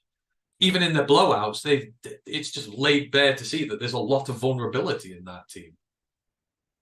Yeah, absolutely. Okay, so coming on to specifically what you want to do scheme-wise, and I know you said just beat us, but I want you to... I know we don't have the guests on to kind of walk through what this means, but the assume that we've win, how did we do it thing, you know, talk to me about what you want to see, and when you say what we are, how that pertains to what that's going to do to the team that we're playing against on both sides of the ball. So you're playing against a high-charged offense that can put a lot of points on the board. So the first thing you want to do is you want to win the time of possession. You want to keep them off the field. And to do that, you run the ball. You run the ball well. And that's one thing we're very good at. We can put long, sustained drives together, take good amounts of time off the clock. And that is going to be critical to us winning this. But converting in the red zone at the same point is going to be staying on the field is fine. Look at the Jets, 10 extra minutes of possession in the last game in which they lost quite handily, didn't convert on offense, and it doesn't matter. So you've got to win the clock. You've got to be efficient. I mean, especially for us, we've not been good recently. Like in the end zone, I get kittens when we're in the 20 at the moment because I'm like, oh God, how are we going to screw this up? And you don't want that, because something just hasn't been clicking. But we've got Monty back this week. Like, he's the guy who makes everything churn in there. So if we're going to win, it's long, methodical drives, run the ball well, convert points at every single opportunity. And on defense, you've got to create turnovers, and that comes from creating pressure, and that comes from stopping the run. Again, it just sounds like a blueprint to win every game, but this is what you do have to do with this team. Like, the good teams who've beaten them this year have stopped them running the ball, and they've created takeaway opportunities. And it's just that one possession that has counted for a lot of them in this case. It's very small margins in this. So, I just want us to be us. A ground and pound run it team who have the finesse to go out there, if it's not quite working, to put it in the air and go toe to toe, because we can go toe to toe with this team. If this turns into a shootout, we absolutely can stick with them. And the big thing that no one's talking about here is SoFi's going to be blue. Honolulu blue. It's not going to be a Chargers home game. This is going to be a Lions home game, and it's going to count for a lot. That is having that noise on there, disrupting their offense, backing us. It's going to be big. So that is it basically for me. Win the time of possession and be a killer in the red zone. The rest should hopefully fall into place. If you make them play desperate football, they will turn it over, and there you go. That's how you win.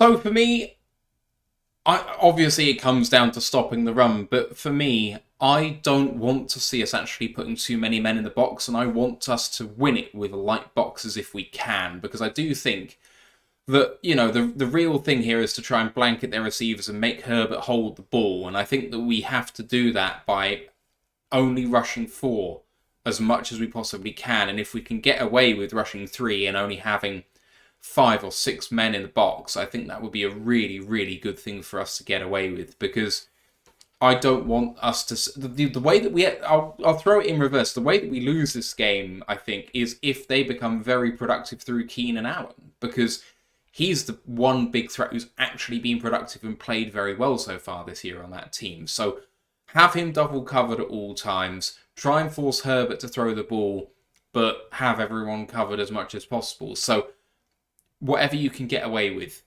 facing Eckler and holding him to manageable yardage, I will take them going into 3rd and manageable every bloody time. 3rd and 4, 3rd and 5. He's absolutely fine against this team, because I feel like we can match him man-to-man on defense as long as we can drop enough people. On offense, I completely agree with you, Ant. Run the ball. Like, if we have to manage them with a shootout, I think that we're a better off passing offense than they are. And I think that Goff is genuinely playing like one of the best quarterbacks in the league right now. He has the highest percentage of found the open man throws in the NFL, which speaks to how well he's processing the field right now. He's throwing it to his first read with anticipation if he can throw them open. And if that guy's not there, he's not throwing that ball. And he's actually finding the next guy and throwing it to them if they're open. And it sounds simple, but the number of quarterbacks who fail to do that is staggering. He's ahead of Mahomes. He's ahead of everyone right now in the NFL in that stat. So I think that we can match with them in the passing attack. But I don't think they can hang with our running game.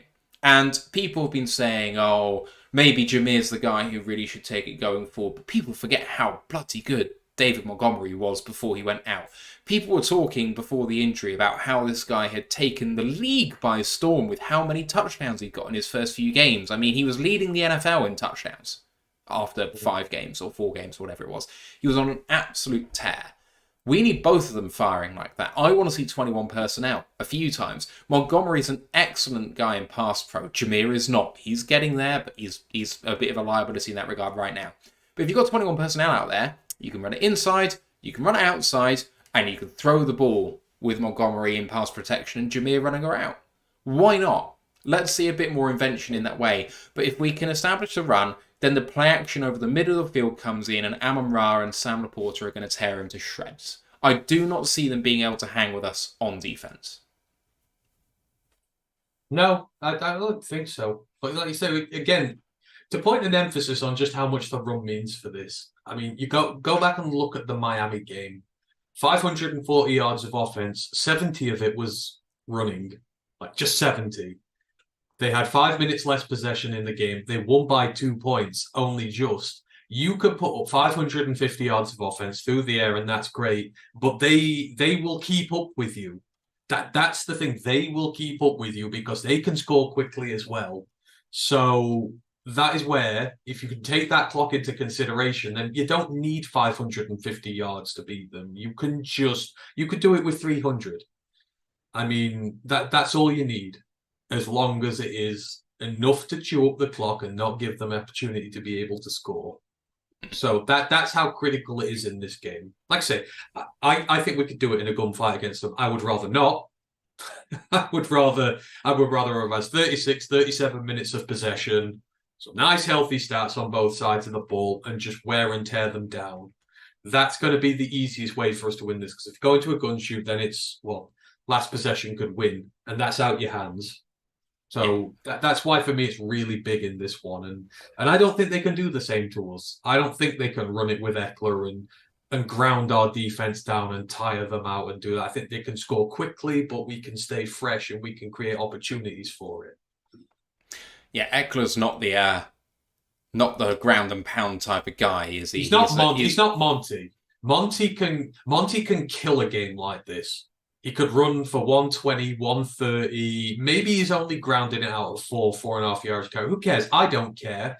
If he's consistently getting the yardage we need to get golf into situations to convert second, third downs, whatever, fine. That's all you need. He's the exact perfect sort of running back in a game like this. When you need hard yards to extend drives, Monty's your guy, not Eckler. And I would rather have Monty in the corner doing that. All right. And then that's not even before bringing Jameer in either. I mean, like, Jameer, if you want to soften them up in the box, lighten the box a bit, put him in there, then, the world's your oyster. You open up a lot of possibilities. All right, score prediction, my man. It's tough, because I've just said all this about how I think we can match up well against them and, players and that, but the only trouble I have at this moment in time is, like, this is still a tough road game. Like, we can say that they're not this and they're not that and they've beaten bad teams, but it's still a tough place to go and win a game of football. And we now have pressure on us to go and win. And I don't know how much that pressure is going to, like, affect this team. Are we going to go out there and be 100% us, unaffected by the pressure? If we go out there and we play a free-flowing game of Detroit Lions football and, we're not letting it bother us, I could see us winning by 2 scores. Like, I genuinely could. I think we could go there and absolutely can them. But then at the same point, Vikings are breathing down on it. One slip up and all of a sudden the question marks come back, the doubts come back, can they do it, etc. I just don't know how much it's playing on this team at the minute. So I'm going to say we win, but I think it's going to be like a lot of the others. I think we're going to win by about 4 points, and I would say it will be something along the lines of 30-26. I don't think we're going to be able to quite get away from it turning into a sort of a little bit of a high score. I'd hit the over for this. What's the over? 48.5. I'd hit the over in this right away.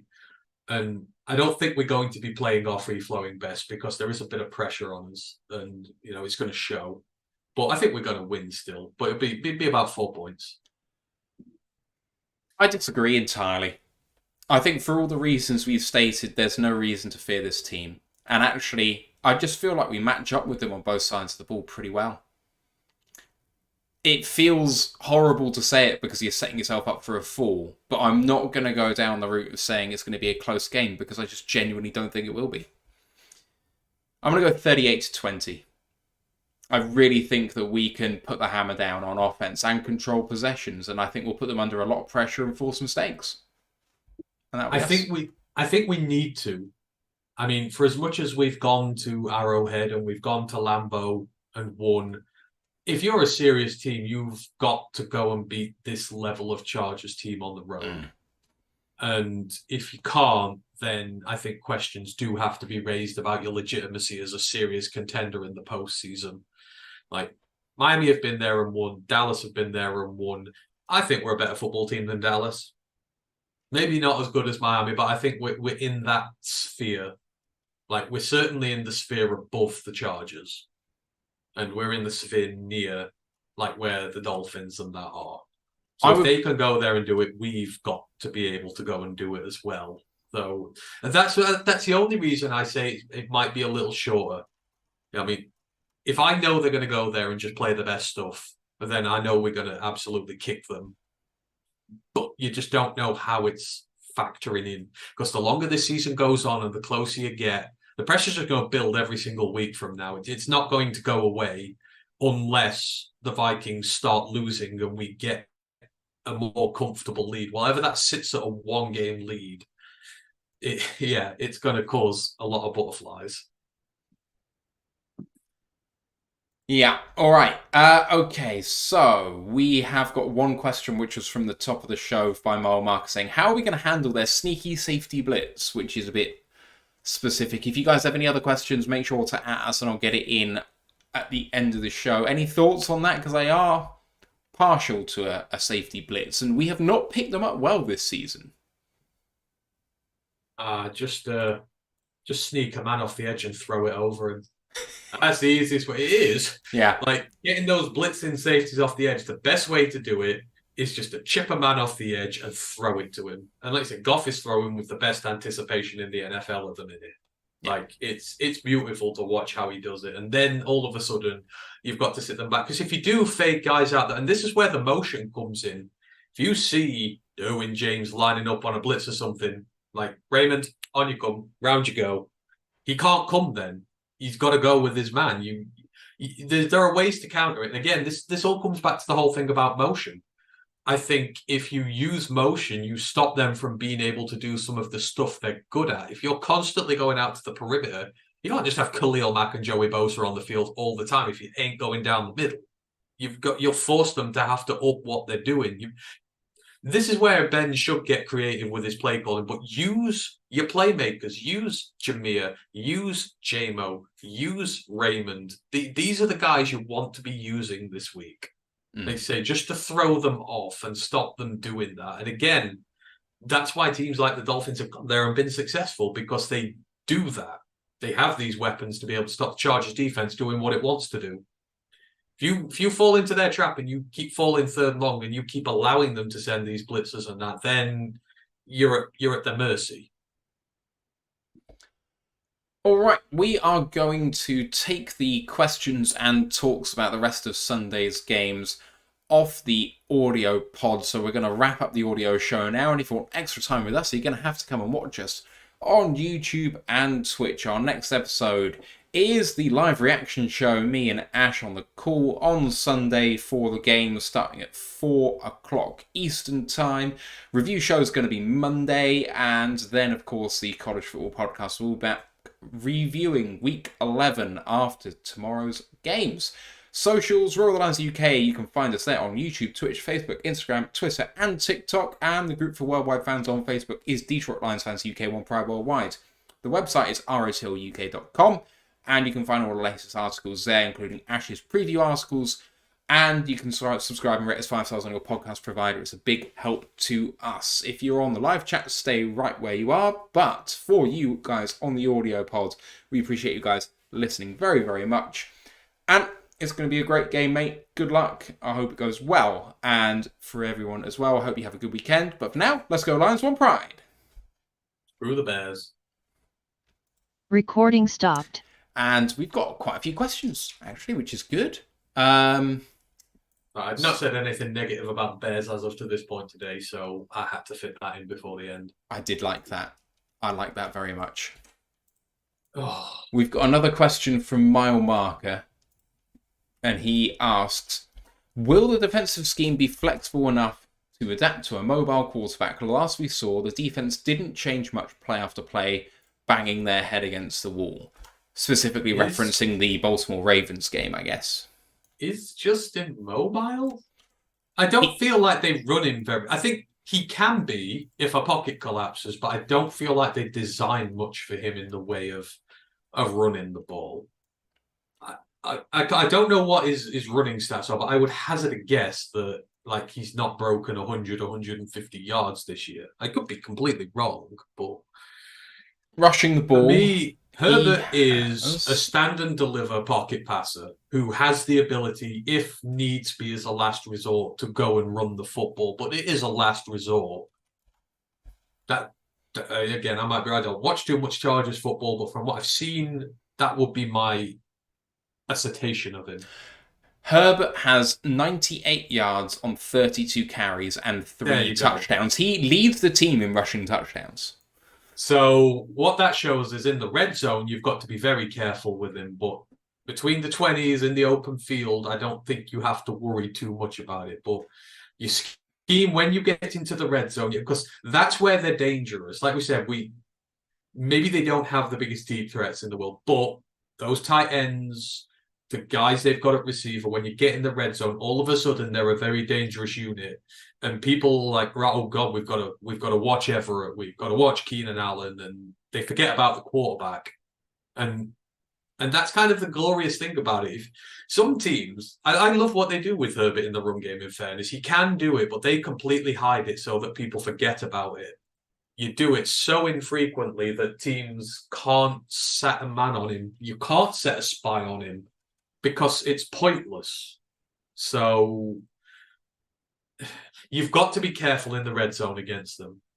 Yeah, absolutely. Like I said, they're pretty good when they get in there. I think that's why, because they have an underutilized running quarterback who people forget about, which just opens everything up. I mean, if everyone's covered, your coverage could be great. If the pocket breaks down, he can run it in for a touchdown, which he's doing. So, yeah, you've got to keep him contained, and I think you've got to get to him fairly quick. But I think we have the defensive scheme to do it. I do. He's not the fastest quarterback in the world with his legs, but if they want, absolutely, if they wanted to run him like Josh Allen and have some design runs in for him, it would work really well. The fact that they don't speaks to just a completely different philosophy over there. You know, if he was in Buffalo, they'd be running him in exactly the same way as they do Josh Allen, but they're trying to preserve him being a pocket passer because his arm is his weapon. Yeah, and Allen gets hurt every now and then from all that he does, and it's always the hero. But for all the bad the Chargers have done, like in game situations and all that sort of stuff, I do really like the way that they've managed Justin Herbert. I do, because I think they've allowed him to be him, and they've not tried to force him into something he's not. He's a really good stand and deliver pocket passer who is tough as they come. Don't run him all over the place. Don't make him be the hero every play. Because, let the running backs do the dirty work there. Let them take the hits, and let him do what he's good at. So, yeah, and the thing is, you can sack him 20 times and he'd still... Again, that's just another thing, like the Stafford thing, going back to that. You can hit him as much as you want and he will just keep coming. He's relentless. So it's not just about getting the sacks here. It's about being disciplined. Because that's when Herbert struggles, when disciplined defenses don't give him the opportunity to throw it all over the place. That's when he struggles. Not necessarily when he just gets sacked all the time. The Jets did it half a dozen times. Did it matter? No. No, it didn't matter. We had another question from Brent DeWitt saying if Skipper is out or not totally healthy, Colby Sawsdell is the next man up, right? Question mark. And to take that straight away, I'm going to say no. I know that Skipper seems like he would be that guy, and so if he can't go, then it would be Colby. But Coyote Awasika is back healthy, and he was the next man up before then, and Coyote's had a very good year. And while Colby had one bad game to start and then one reasonable, okay, I won't call it good, because I think it was good for a rookie, but I don't think it was a good game for an NFL player. I think it was just fine. And it's against the Raiders. Yeah, Coyote has got much more experience and has shown it over a longer period of time in this system. I would trust Coyote more than Colby. If Colby has to come in, I will trust him. But the biggest problem about Dan Skipper not being able to go is that we don't have any backup tackles apart from him. So I would expect us to sign someone to the practice squad or call up our backup left tackle from Baylor as the practice squad elevations, whose name escapes me for the moment. I don't know why. Shit. I don't know. I think you earn your playing time. Colby has earned his playing time, as far as I'm concerned. I know it's just the Raiders, but he's done a decent enough job. I think that they'll both be on the match day team, of course. So Depending on who's first in, I don't really know. But I feel like Coyote played more on the left and Colby played more on the right anyhow. So I guess it Yeah. depends Oh, where that's you need absolutely true. situationally. I guess it depends where you want someone to fill in. But for the benefit of this team, it is better if Colby's in there getting snaps, because if he turns good this year, then you kind of nullify a need in the draft. If he doesn't, then you've still got questions. I think it would be interesting if Jonah Jackson went out of the game, whether you just plug in Coyote at left guard or whether you flip Graham over to left guard and bring in Colby at right. I feel like Coyote would be the guy. But I do see what you're saying. Yeah, Carlton has very kindly given me Connor Galvin's name. Thank you. Yeah. I don't go putting two guys out of position. I don't. The point is, you've got Colby and Coyote there to cover both parts of the line. That's it. Whoever's needed, whatever spot becomes available, if it does. And hopefully Jonah doesn't.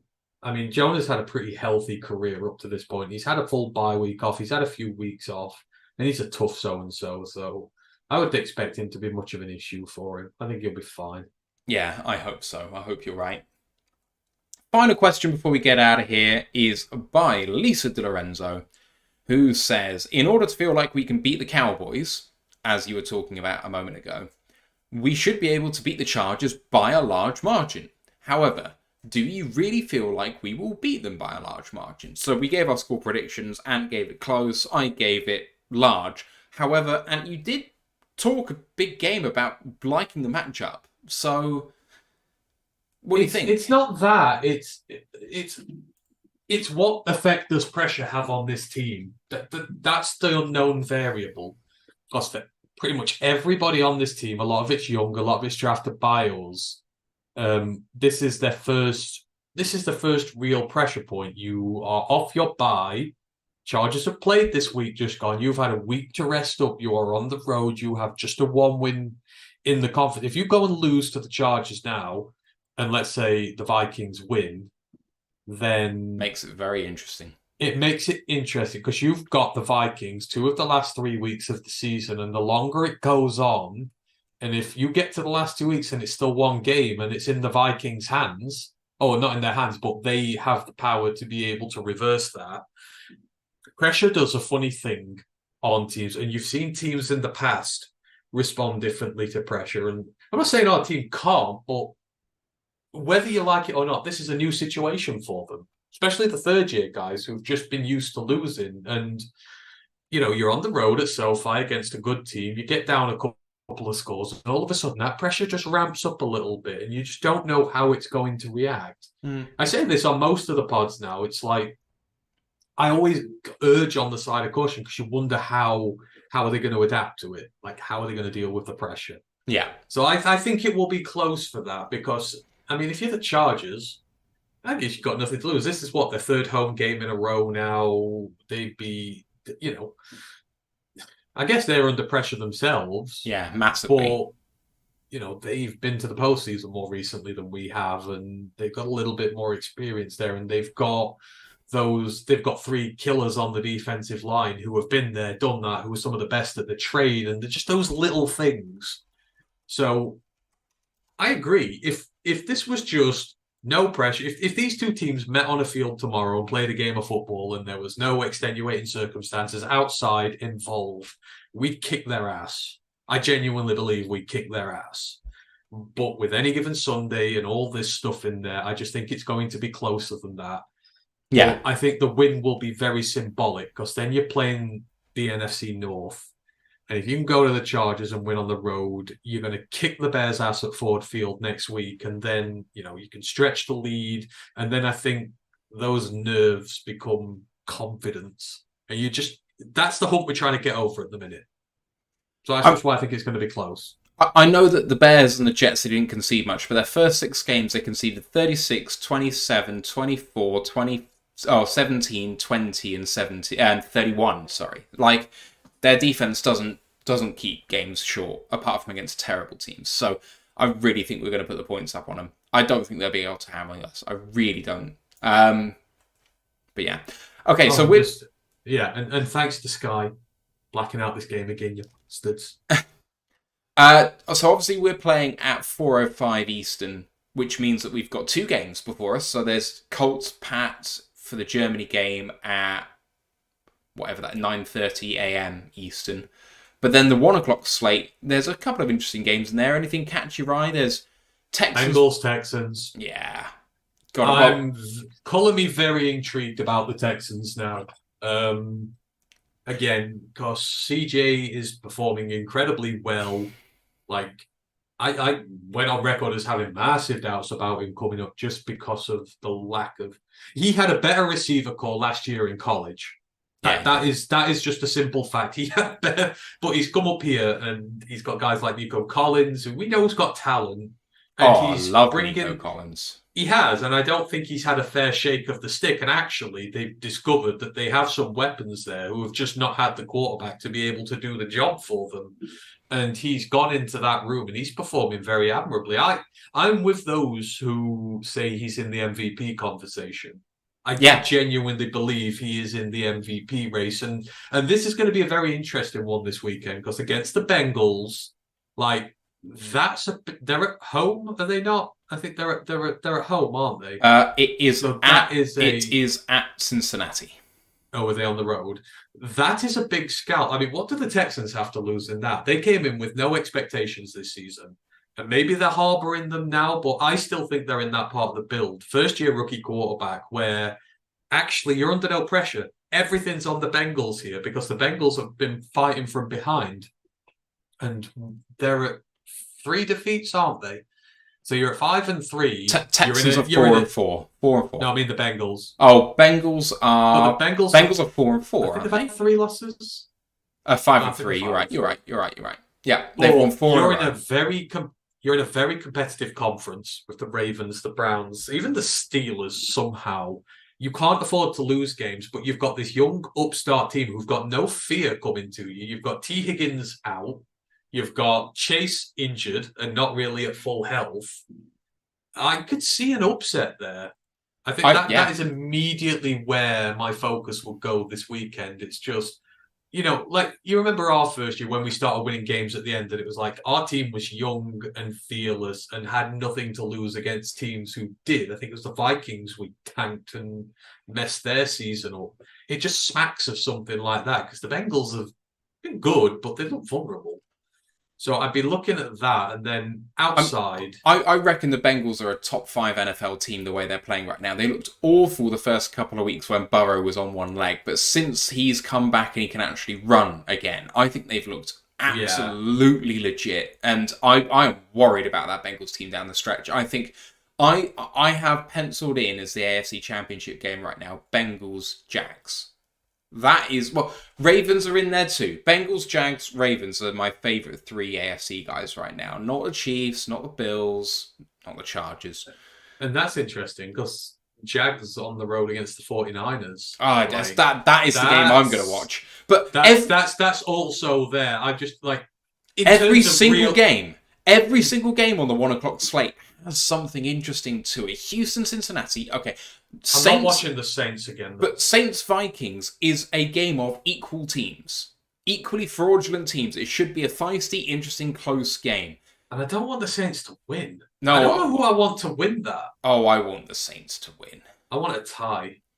Yeah, but then Pittsburgh should be kind of close, and Tennessee, Tampa Bay should be kind of close, and Cleveland, Baltimore could be kind of close. Like, no way in hell I'm watching the Packers and the Steelers. Smack the under.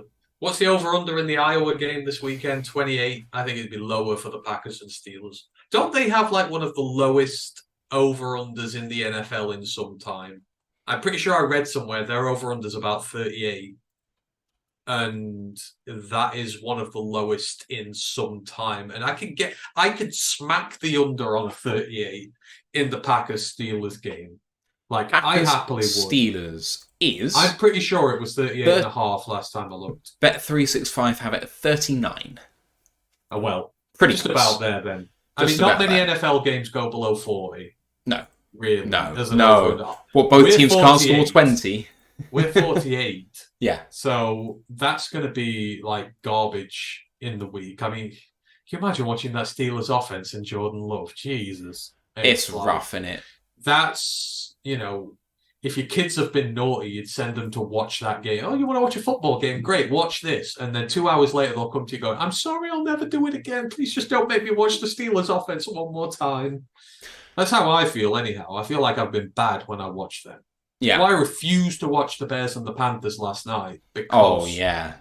Why would you? it sounded as bad as it was, but I mean, Jags 49ers. Who you got winning that? Jags. I'll put money on it. Oh, have you? Yeah. Ooh, what's the line in that one? 49ers -3. Oh, really? Is it at San Fran? No, it's at Jacksonville. What? They're 3-point road.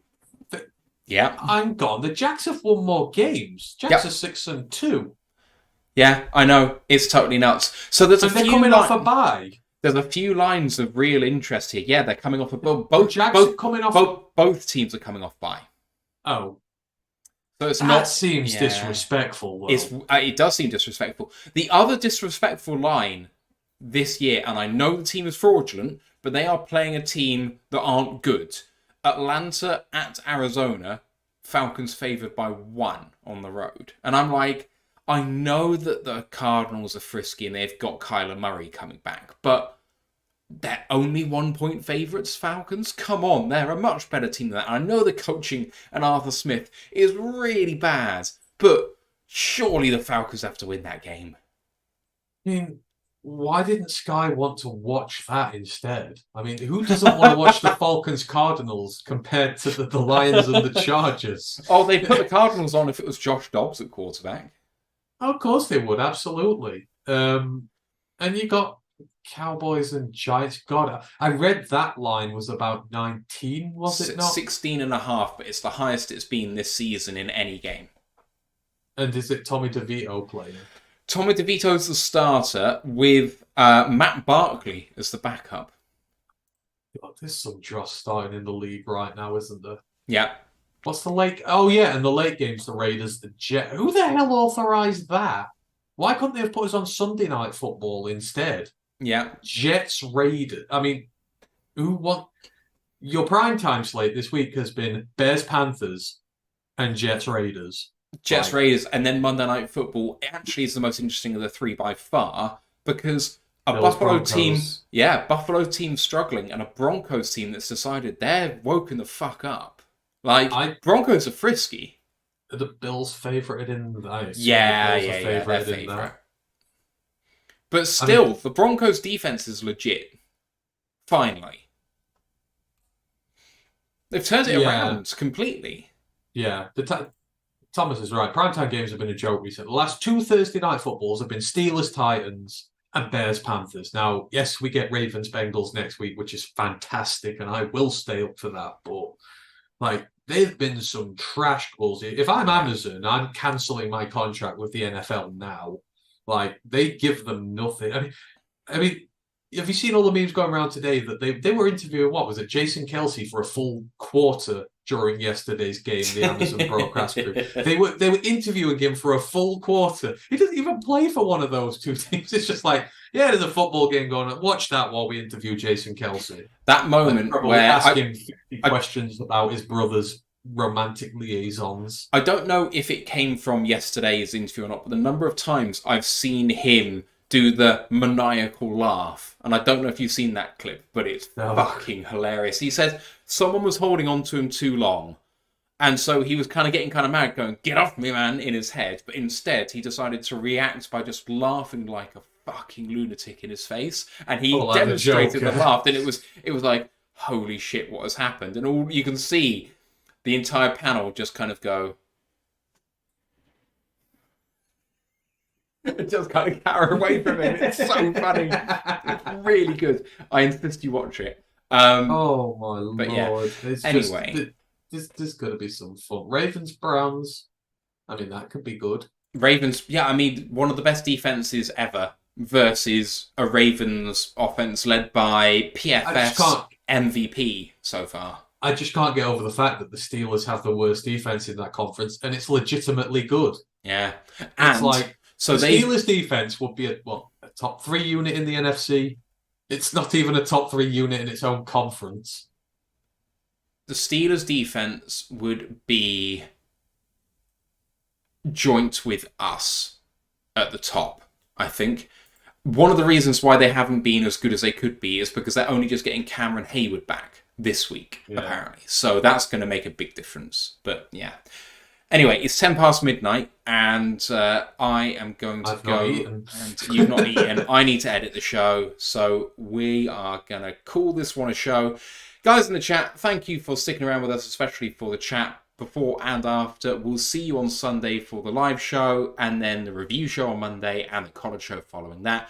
Have a great footballing weekend, and see you soon, buddy. Everyone else, see you soon. Goodbye. Au revoir.